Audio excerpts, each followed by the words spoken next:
എല്ലാ പ്രിയപ്പെട്ടവർക്കും നമസ്കാരം. ഇന്റർവ്യൂ റൂമിലേക്ക് സ്വാഗതം. സാധാരണഗതിയിൽ നമ്മൾ ഇന്റർവ്യൂ റൂമിലേക്ക് ഏതെങ്കിലും വിഷയത്തിൽ അതിൽ അധിഷ്ഠിതമായി സംസാരിക്കാൻ എക്സ്പേർട്ടുകളെയാണ് വിളിക്കുന്നത്. ഇന്ന് നമ്മളൊരു സാമൂഹിക പ്രശ്നം സംസാരിക്കാൻ നമ്മുടെ കൂടെ ഉള്ളത് രാഗരഞ്ജിനിയാണ്. രാഗരഞ്ജിനി എറണാകുളം എളംകുളം മെട്രോ സ്റ്റേഷനിലെ മുൻ ജീവനക്കാരിയാണ്.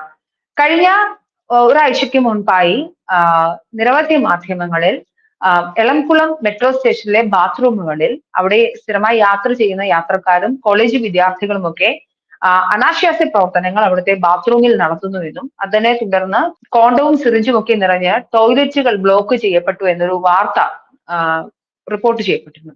ഈ സാഹചര്യത്തിൽ ഇതിന് പിന്നിൽ അതല്ല കാരണം, അനാശാസ്യ പ്രവർത്തനങ്ങളും ഒക്കെ മെട്രോയിൽ നടക്കുന്നത് മെട്രോ സ്റ്റേഷനിലല്ല, മറിച്ച് മെട്രോ സ്റ്റേഷനുള്ളിൽ പ്രവർത്തിക്കുന്ന ഹായ് ബൈ എന്റർടൈൻമെന്റ് എന്ന് പറയുന്ന സർക്കാർ നൽകിയ സ്ഥലത്ത് പ്രവർത്തിക്കുന്ന ഒരു പ്രൈവറ്റ് ഫേമിലാണ് എന്നുള്ള ഒരു ആരോപണവുമായാണ് രാഗരഞ്ജിനി ഇന്ന് മറുനാടിൽ സംസാരിക്കാൻ എത്തിയിരിക്കുന്നത്. നമുക്ക് രാഗരഞ്ജിനിയെ കുറിച്ച് കൂടുതൽ അറിയാം. എന്റെ പേര് രാഗരഞ്ജിനി എന്നാണ്. ഞാൻ 2017 തൊട്ട് ഞാൻ കൊച്ചി മെട്രോയിൽ ടിക്കറ്റിംഗ് സ്റ്റാഫായിട്ട് വർക്ക് ചെയ്തുകൊണ്ടിരിക്കുകയായിരുന്നു.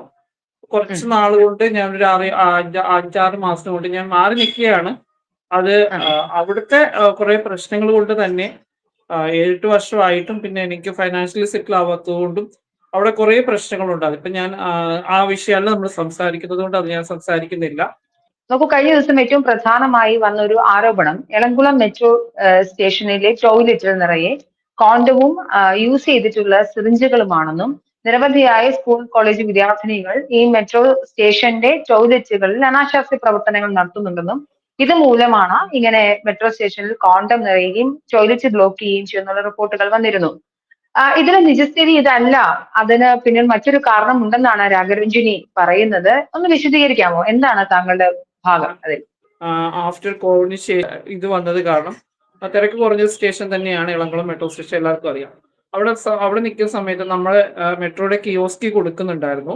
അങ്ങനെ മെട്രോയിൽ പ്ലാറ്റ്ഫോം നമ്പർ 2 ഇങ്ങനെ ഒരു സ്ഥാപനം വരികയും അത് ഹായ് ബൈ എന്ന് പറഞ്ഞൊരു സ്ഥാപനമാണ് വരുന്നത്.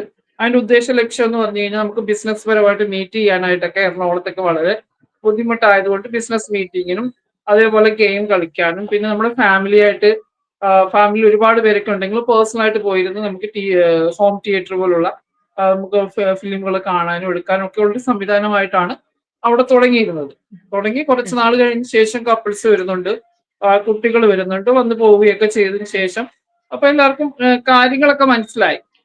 അതിനുശേഷം ഇപ്പൊ 3 വർഷത്തോളം ആയതിനു ശേഷമാണ് ഇപ്പൊ ഇങ്ങനെ ഒരു ന്യൂസ് വന്നത്. അവിടെ ട്രാവൽ ചെയ്യുന്ന സ്കൂൾ കുട്ടികളും കോളേജിൽ പോകുന്ന കുട്ടികളും അവിടെ ജോലി ചെയ്യുന്ന സ്ത്രീകൾക്കും ഒക്കെ മാനസികമായിട്ട് കുറെ ബുദ്ധിമുട്ടുകൾ വരുന്ന രീതിയിലാണ് ഇങ്ങനെ ഒരു ന്യൂസ് വന്നത്. ഒരു ന്യൂസ് കൊടുക്കുമ്പോൾ അത് വ്യക്തമായി തന്നെ ന്യൂസ് കൊടുക്കണം. കാരണം അവിടെ അങ്ങനെ ഒരു സ്ഥാപനം ഉള്ളത് കൊണ്ട് തന്നെയാണ്. ഒരുപാട് മെട്രോ സ്റ്റേഷനുകളുണ്ട്. അപ്പൊ ഇത്രയും മെട്രോ സ്റ്റേഷനുകളിലൊന്നും കോണ്ടം ടോയ്ലറ്റുകളിലൊന്നും നിറയാതെ ഏറ്റവും കൂടുതൽ ട്രാവൽ ചെയ്യുന്ന ആലുവയിലായാലോ അല്ലെങ്കിൽ എടപ്പള്ളിയിലായാലോ അങ്ങനെയുള്ള സ്റ്റേഷനുകളിലൊന്നും നിറയാതെ ഈ ഒരു സ്റ്റേഷനിൽ മാത്രം ഇങ്ങനെ നിറയണമെങ്കിൽ അതിൻ്റെതായ കാരണമുണ്ട്. ഈ ഒരു സ്ഥാപനത്തിൽ തന്നെയാണ് ഇത് സംഭവിച്ചുകൊണ്ടിരുന്നത്. ഹൗസ് കീപ്പിങ്ങിലെ ആൾക്കാർ ഇത് ആൾറെഡി കുറെ പ്രാവശ്യം ഇൻഫോം ചെയ്യുകയും ഈ ടോയ്ലറ്റ് ക്ലോസ് ചെയ്യുമ്പോൾ അതിനൊരു റീസൺ പബ്ലിക്കിലേക്ക് കൊടുക്കുന്നത് എനിക്ക് തോന്നുന്നു സ്ഥാപനത്തിനുള്ളവർ തന്നെയായിരിക്കും. രാഗരഞ്ജിനിയുടെ അഭിപ്രായത്തിൽ അല്ലെങ്കിൽ ഒബ്സർവേഷൻ മനസ്സിലാവുന്നത് ഹായ് ബൈ എന്റർടൈൻമെന്റ് എന്ന് പറയുന്ന ഒരു സ്ഥാപനം അവിടെ റൺ ചെയ്യുന്നുണ്ട്. ആ സ്ഥാപനത്തെ അവിടെയുള്ള ആളുകൾ മിസ്യൂസ് ചെയ്യുന്നുണ്ട്, ഈ അധികൃതരുടെ പെർമിഷനോടുകൂടി തന്നെ. അവിടെ നിന്നുള്ള മാലിന്യമാണ് ഈ ബ്ലോക്കിന് കാരണമായതെന്നാണ് താങ്കൾ പറയുന്നത്, അല്ലെ?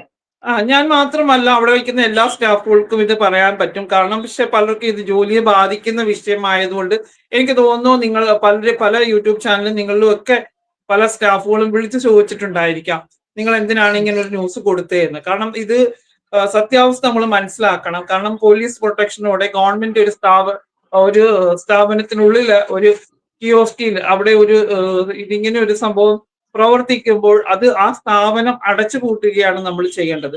കാരണം സർക്കാരിന് ഇപ്പൊ മെട്രോയിൽ ചിലപ്പോൾ ലാഭം ഉണ്ടാവും, നഷ്ടം ഉണ്ടാവും. എങ്കിൽ പോലും ഇങ്ങനെ ഒരു സ്പേസ് ഉണ്ടാക്കി കൊടുക്കുകയും അത് അവിടെ ഈ ഒരു അനാശാസ്യ കാര്യങ്ങൾ തന്നെ നടക്കുന്നു എന്നുള്ളത് തന്നെയാണ് ഞങ്ങൾക്ക് എല്ലാവർക്കും അറിയാവുന്നത്. ഞങ്ങൾ അവിടെ വർക്ക് ചെയ്യുന്നത്. കാരണം അവിടെ ജോലി ചെയ്യുന്ന സ്ത്രീകൾക്ക് അത് ബുദ്ധിമുട്ടായിട്ട് വരുന്നുണ്ട്. ഒരുപാട് സ്കൂൾ കുട്ടികൾ ട്രാവൽ ചെയ്യുന്നുണ്ട്, കോളേജ് കുട്ടികൾ ട്രാവൽ ചെയ്യുന്നുണ്ട്.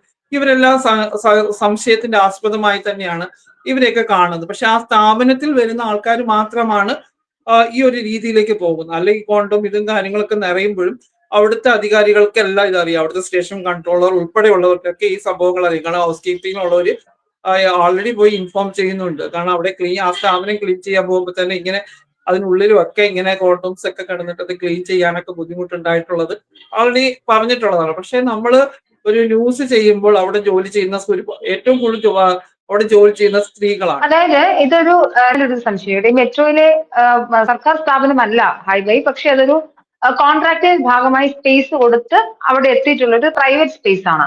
അത് ക്ലീൻ അതെ, ചെയ്യുന്നത് നിങ്ങൾ തന്നെയാണ്? അവിടുത്തെ മെട്രോയിലെ ക്ലീൻ സ്റ്റാഫ് തന്നെയാണോ ഇതും ക്ലീൻ ചെയ്യേണ്ടത്? ടോയ്ലറ്റ് ഒക്കെ ക്ലീൻ ചെയ്യുന്നത് അവർ തന്നെയാണ്. അപ്പൊ അവിടെ യൂസ് ചെയ്തിട്ട് തന്നെ ഇവർ കൊണ്ടുവന്ന് ടോയ്ലറ്റിലേക്ക് കൊണ്ട് കളയുക. ആ സ്ഥാപനത്തിൽ നിന്ന് തൊട്ട് താഴെ തന്നെയാണ് നമ്മുടെ ടോയ്ലറ്റ് ഉള്ളത്. അല്ല അവിടെയും ടോയ്ലറ്റ് ഉണ്ട് എന്നാണ് എനിക്ക് കഴിഞ്ഞത്. അല്ലെങ്കിൽ ഇത്രയും ഈ ഒരു സ്ഥാപനം ഉള്ളപ്പോൾ എന്തായാലും വാഷ്റൂമും കാര്യങ്ങളൊക്കെ ഉണ്ടാവുമല്ലോ. നമ്മളത് ഹായ് ബൈ എന്ന് പറഞ്ഞ് ഇൻസ്റ്റാഗ്രാമിൽ കയറി നോക്കുകയാണെങ്കിൽ അവിടുത്തെ പരസ്യങ്ങളൊക്കെ നമുക്ക് കാണുമ്പോൾ തന്നെ നിങ്ങൾക്ക് എല്ലാവർക്കും ചെക്ക് ചെയ്യാം. ഹായ് ബൈ എന്ന് പറഞ്ഞ ഇൻസ്റ്റാഗ്രാമിലുണ്ട്. അവിടെ നമുക്ക് പേഴ്സണൽ ആയിട്ടുള്ള സ്പേസ്, ക്യാബിൻസ് ഒക്കെ പ്രൊവൈഡ് ചെയ്യുന്നുണ്ട്. അപ്പം ഇങ്ങനെയുള്ള കാര്യങ്ങൾ അവിടെ ഒരു സ്പേസ് നടക്കുന്നത് കൊണ്ടാണല്ലോ ഇങ്ങനെ കോണ്ടവും കാര്യങ്ങളും ഒക്കെ നിറയുന്നത്. വെറുതെ ഒരു നിറയില്ലല്ലോ. അപ്പൊ അത് എല്ലാവരെയും ബാധിക്കുന്ന രീതിയിലുള്ള ഒരുപാട് യൂട്യൂബേഴ്സ് ഇങ്ങനെ ന്യൂസ് കൊടുക്കുമ്പോൾ അവിടെ ജോലി ചെയ്യുന്നവരെയും അവിടെ ട്രാവൽ ചെയ്യുന്ന കുട്ടികളെയും കോളേജിൽ പോകുന്ന കുട്ടികളെയും ഒക്കെ എല്ലാ സംശയത്തിന്റെ നെല്ലിലേക്ക് കൊണ്ടുപോകുന്ന രീതിയിലേക്ക് പോവാതെ ഈ ഒരു സ്ഥാപനം അടച്ചു പൂട്ടുക തന്നെയാണ് അധികാരികൾ ചെയ്യേണ്ടത്. മെട്രോ അധികാരികൾ ഇത് നോക്കൂ കണ്ണടച്ച് രാഘവൻജി, അതായത് സർക്കാർ അടച്ചുപൂട്ടുക എന്നൊരു ഓപ്ഷൻ ശരിയാണെന്ന് തോന്നുന്നുണ്ട്. അതായത് 18 വയസ്സ് പൂർത്തിയാകുന്ന ഒരു പുരുഷനും സ്ത്രീക്കും അല്ലെങ്കിൽ ആർക്കും ഏത് ലൈംഗിക ന്യൂനപക്ഷങ്ങളിൽ വരുന്ന ആളുകൾക്കും പെർമിഷനോടുകൂടി ഉഭയസമ്മതപ്രകാരം ലൈംഗിക ബന്ധത്തിൽ ഏർപ്പെടാനുള്ളതുണ്ട്. അപ്പം അത് അടച്ചുപൂട്ടുക എന്നൊരു പ്രസ്താവനയോട് അത് ശരിയാണെന്ന് തോന്നുന്നുണ്ടോ? അല്ലല്ല, അടച്ചു പൂട്ടും. അല്ലെങ്കിൽ അവര് പറയണം ഇങ്ങനൊരു സ്ഥാപനം ഉള്ളത് കൊണ്ട് തന്നെയാണ് ഇങ്ങനെ ഒരു കോണ്ടം അത് നിറയുക, അല്ലെങ്കിൽ വാലിഡ് ആണ് അവിടെ തീർച്ചയായിട്ടും. അല്ലാതെ അതൊരു മെട്രോയിൽ വന്നു പോകുന്ന ഒരു സ്ഥിരമായിട്ട് യാത്രക്കാരാണ്. അങ്ങനെയല്ലല്ലോ. അങ്ങനെയാണെങ്കിൽ നമ്മൾ ബ്രോത്തൽസുകൾ അനുവദിച്ചു കൊടുക്കുകയാണ് സർക്കാരിന്റെ ഉത്തരവാദിത്തത്തോടെ. സർക്കാർ സ്ഥാപനത്തിൽ ഇങ്ങനെ ഒരു സ്പേസ്, അത് പോലീസ് അധികാരികൾ ഉൾപ്പെടെ അവിടെ പ്രൊട്ടക്ഷനിൽ ഇങ്ങനെ ഒരു സ്ഥാപനം കൊണ്ടുപോകുന്നതിനോട് യോജിക്കുന്നോ ഇല്ലയോ എന്നുള്ളത് ജനങ്ങളാണ് പറയേണ്ടത്. അങ്ങനെയാണെങ്കിൽ ബ്രോത്തൽസും കാര്യങ്ങളും ഒക്കെ ആയിട്ട് സർക്കാർ പെർമിഷനോട് സർക്കാർ സ്ഥാപനങ്ങൾ അല്ലാത്ത ഇടങ്ങളിൽ ഇത് അനുവദിച്ചു കൊടുക്കുകയാണ്. രാഘരഞ്ജിനി പറയുന്നുണ്ട്, അതായത് ഇത് നേരത്തെ അധികൃതരെ അറിയിച്ചിട്ടുണ്ട് ഇങ്ങനത്തെ ഒരു ബുദ്ധിമുട്ടുണ്ട് എന്നുള്ളത്. ആ സമയത്ത് എന്തായിരുന്നു ഈ അധികൃതരുടെ മറുപടി എന്തായിരുന്നു? അവര് ഇപ്പൊ ഒരു സ്ഥാപനത്തിൽ ഒരു തമാശ എന്ന് പറഞ്ഞുള്ള രീതിയിലേക്കാണ് പോയത്. പക്ഷെ ഇത്രയും സീരിയസ് ആയി ടോയ്ലറ്റ് ഒക്കെ ക്ലോസ് ചെയ്യേണ്ട ഒരു സിറ്റുവേഷൻ ഇത്രയും 3 വർഷങ്ങളോളം ആയി കഴിയുമ്പോഴാണ് ഈ സംഭവങ്ങൾ. നമ്മൾ ഒരു ടോയ്ലറ്റ് ബ്ലോക്ക് ചെയ്യാന്ന് പറയുമ്പോൾ അത്രയും യൂസ് ആയതുകൊണ്ട് തന്നെയാണല്ലോ അങ്ങനെ സംഭവിക്കുകയും ടോയ്ലറ്റ് അടച്ചിടുകയൊക്കെ വേണ്ടി വന്നിരുന്നത്. അപ്പോ 3 വർഷമായിട്ടും ഈ സ്ഥാപനം അവിടെ ഉണ്ടല്ലേ? 3 വർഷത്തോളം ആയിട്ട് ആ സ്ഥാപനം അവിടെയുണ്ട്. ഓക്കെ. അപ്പോ എങ്ങനെയാണ് ഇപ്പൊ മുൻ ജീവനക്കാരി എന്ന രീതിയിൽ ഇപ്പോഴും അവിടെയുള്ള ആൾക്കാരോടൊക്കെ കോണ്ടാക്ട് ഉണ്ടായിരിക്കും? ഇങ്ങനത്തെ വാർത്ത അവിടെയുള്ള ജീവനക്കാരെയും എല്ലാവരും മാനസികമായിട്ട് ഭയങ്കര ബുദ്ധിമുട്ടാണ്. കാരണം ഈ മെട്രോയെ പോലെ ഒരു സ്ഥാപനത്തിൽ ഇപ്പൊ അവിടെ നൈറ്റ് സ്റ്റേ ചെയ്തിട്ടാണ് ആൾക്കാർ, ദൂരത്തുനിന്ന് വരുന്ന ആൾക്കാർ അവിടെ സ്റ്റേ ചെയ്യുകയാണ് ചെയ്യുന്നത്. കാരണം ഇപ്പൊ ട്രാവലിംഗ് ഉള്ള സംഭവമൊന്നും കുടുംബശ്രീ പ്രൊവൈഡ് ചെയ്യാത്തതുകൊണ്ട് അവിടെ സ്റ്റേ കൂടിയാണ് സ്ത്രീകൾക്ക് വരുന്നത്. അപ്പൊ ആ സ്റ്റേ ചെയ്യുന്ന സ്റ്റേഷൻ, മെട്രോയിൽ സ്റ്റേ ചെയ്യുമ്പോൾ ഇപ്പൊ കേളംകുളം മെട്രോ സ്റ്റേഷനിൽ മാത്രമായിട്ട് മെൻഷൻ ചെയ്യുന്നില്ല, പല സ്റ്റേഷനിലും സ്റ്റേ ചെയ്യുന്നുണ്ട്. അപ്പൊ ഇങ്ങനെയുള്ള ഒരു ഇത് വരുമ്പോ അവിടെ ജോലി ചെയ്യുന്ന ആൾക്കാർക്കാണ് ഏറ്റവും കൂടുതൽ അവരെ ഒരു സംശയത്തിന്റെ നിലയിലേക്ക് പോകുന്നത്. കുട്ടികളും അല്ലെങ്കിൽ കോളേജ് കുട്ടികളും മാത്രമല്ലല്ലോ അവിടെ സ്ഥാപനം അവിടെ യൂസ് ചെയ്യുന്നത് ടോയ്ലറ്റും കാര്യങ്ങളും ഒക്കെ. ഓക്കെ. എന്താണ് രാഘവൻജിന് അവിടെ നിന്ന് ഇറങ്ങാനുള്ള ഒരു സാഹചര്യം? കാര്യം സ്വാഭാവികമായും കമന്റ് ബോക്സിൽ ആളുകൾക്ക് അങ്ങനെ ഒരു സംശയം കൂടി ഉണ്ടാകും. എന്തുകൊണ്ടാണ് ഇറങ്ങിയത്? ഒരുപാട് പ്രശ്നങ്ങൾ മെട്രോ നേരിടുന്ന കാര്യം നമുക്കറിയാം. ഞാൻ അവിടുന്ന് ഇറങ്ങിയല്ല. ഞാനിപ്പോ 2017 അവിടെ ജോലിക്ക് കയറിയതിനു ശേഷം ഇതേവരെ ആയിട്ടും ഞങ്ങൾക്ക് ആൾറെഡി ഏലിയ സാർ ഉള്ള സമയത്ത് ഞങ്ങൾക്ക് ഒരു 7 ദിവസം ജോലി ചെയ്യുമ്പോൾ ഒരു ദിവസത്തെ പെയ്ഡ് ഓഫ് ഞങ്ങൾക്ക് അലോ ചെയ്തിരുന്നായിരുന്നു. അപ്പൊ ഞങ്ങൾക്ക് 26 ഡേ വർക്ക് ചെയ്യുമ്പോൾ 4 ദിവസത്തെ പെയ്ഡ് ഓഫ് കിട്ടുന്നതായിരുന്നു. അത് ഒരു പെയ്ഡ് ഓഫ് അവർ കട്ട് ചെയ്തു.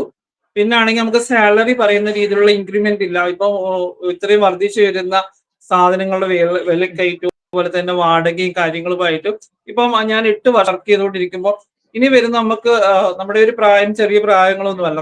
നമുക്കൊരു സേവിങ്സോ അല്ലെ കയറി കിടക്കാൻ ഒരു 10-12 പേർക്ക് പോലും സർക്കാർ സംവിധാനത്തിൽ ഞങ്ങൾക്ക് ഒരു അക്കോമഡേഷൻ ഉണ്ടാക്കാനോ എടുക്കാനോ ഒന്നും ചെയ്തിട്ടില്ല. ട്രാൻസ്ജെൻഡർ മനുഷ്യർക്ക് വേണ്ടി ഓരോ വർഷവും ഇത്രയും ഫണ്ടൊക്കെ ഇറക്കുന്നുണ്ട് എന്നുണ്ടെങ്കിലും ഞങ്ങൾ CM-ന് തന്നെ പരാതി കൊടുത്തിട്ട് പോലും ഞങ്ങൾക്ക് ആ ഒരു രീതിയിലുള്ള യാതൊരു പരിഗണനയും കിട്ടിയിട്ടില്ല. വെറുതെ ഒരു കോൺട്രാക്ട് സ്റ്റാഫ് എന്നുള്ള രീതിയിലേക്കാണ് ഞങ്ങൾ മുന്നോട്ട് പോയിക്കൊണ്ടിരിക്കുന്നത്.